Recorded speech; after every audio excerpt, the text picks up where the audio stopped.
नमस्कार, मैं हूं दिबांग। आज एक बेहद गंभीर खबर। दुनिया भर के 50 देशों में सरकारें इजरायली कंपनी एनएसओ के स्पाईवेयर यानी जिससे जासूसी की जाती है, पेगासस से नेताओं, धर्मगुरुओं, जजों, बड़े कारोबारियों, अधिकारियों और पत्रकारों के फोन की जासूसी कर रही थी। भारत में जो नाम आए हैं उसमें सबसे चौंकाने वाली बात क्या है?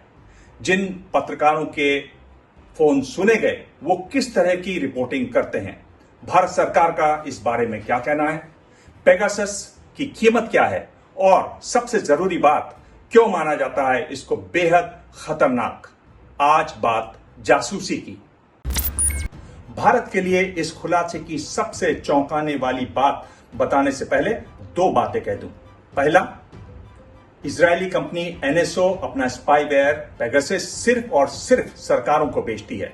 दूसरा, और यह महत्वपूर्ण है, इन सरकारों ने जिन खास लोगों की जासूसी करवाई उसकी लिस्ट लीक होकर पहुंची Paris, non profit media organisation forbidden stories और एमनेस्टी इंटरनेशनल के पास। उसके बाद दुनिया भर की 16 मीडिया ऑर्गेनाइजेशंस ने मिलकर इसकी पड़ताल की और आज दुनिया भर में इसको लेकर हंगामा मचा है। लंदन के अखबार द गार्डियन के मुताबिक इस लिस्ट में शामिल हैं राष्ट्रपतियों, प्रधानमंत्रियों और बड़े धर्म गुरुओं के नाम।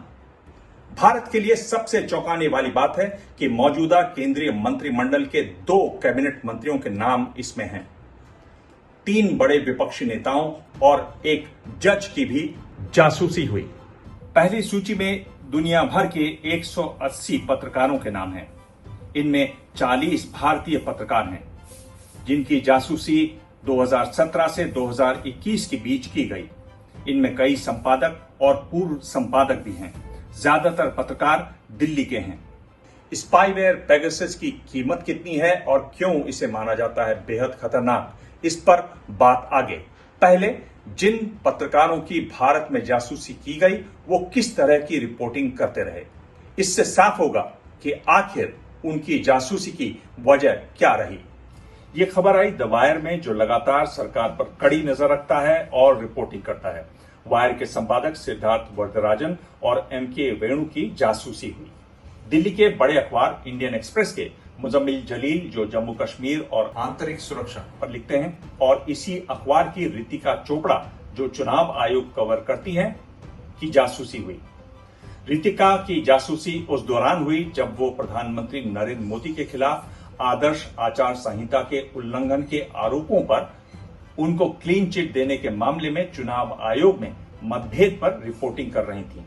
तब एक चुनाव आयुक्त ने इस फैसले पर अपनी असहमति जताई थी। पायनियर के इन्वेस्टिगेटिव रिपोर्टर जे गोपीकृष्णन का नाम भी है इसमें। उन्होंने 2G टेलीकॉम घोटाले का खुलासा किया था। संदीप उन्नीनाथन, जो इंडिया टुडे के लिए रक्षा और सेना पर रिपोर्टिंग करते हैं। विजेता सिंह, जो हिंदू अखबार के लिए गृह मंत्रालय कवर करती हैं। हिंदुस्तान टाइम्स के कार्यकारी संपादक शिशिर गुप्ता, पूर्व ब्यूरो चीफ प्रशांत झा, रक्षा संवाददाता राहुल सिंह, कांग्रेस कवर करने वाले औरंगजेब नक्शबंदी की भी जासूसी हुई। इनके अलावा राष्ट्रीय सुरक्षा मामलों के रिपोर्टर सैकत दत्ता, ईपीडब्ल्यू के पूर्व संपादक परंजय गुहा ठाकुरता, टीवी 18 की पूर्व एंकर और द ट्रिब्यून की diplomatic reporter Smita Sharma, outlook में पत्रकार रहे SNM आब्दी, स्वाति चतुर्वेदी, रूपेश कुमार सिंह, रोहिणी सिंह और पूर्व संपादक प्रेम शंकर झा की भी जासूसी हुई।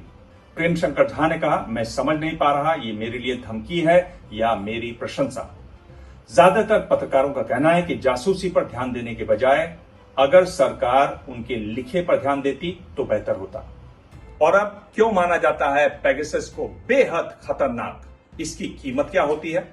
दुनिया भर में कई सरकारें पेगासस का इस्तेमाल करती हैं। इससे स्मार्टफोन तक हैक किए जा सकते हैं। व्हाट्सएप पर हुई एन्क्रिप्टेड बातचीत के डिटेल्स भी ये चुरा सकता है। सिर्फ एक व्हाट्सएप कॉल से भी ये स्पाईवेयर आपके फोन में पहुंच जाता है। ये भी जरूरी नहीं कि आप फोन उठाएं। एक बार ये आपके फोन में आ जाए तो फोन पर आपकी बातचीत, मैसेजेस, पासवर्ड पर इसकी नजर रहती है। सबसे खतरनाक बात यह है कि ये ऑपरेटर या बाहर से कमांड मिलने पर आपके फोन का माइक्रोफोन और कैमरा ऑन कर सकता है। ये इतनी सफाई से काम करता है कि किसी को थोड़ा भी शक नहीं होता। इसका खर्च 50 फोन के करीब 60 करोड़ रुपए। इस बारे में आप भी कुछ कहना चाहें तो जरूर लिखें। मैं आपके कमेंट्स पढ़ता हूं, उनके जवाब भी देता हूं, वो भी देखिएगा। आप चाहें तो मुझे ट्विटर पर भी संदेश भेज सकते हैं। मेरा हैंडल है @दिबांग DIBANG। धन्यवाद।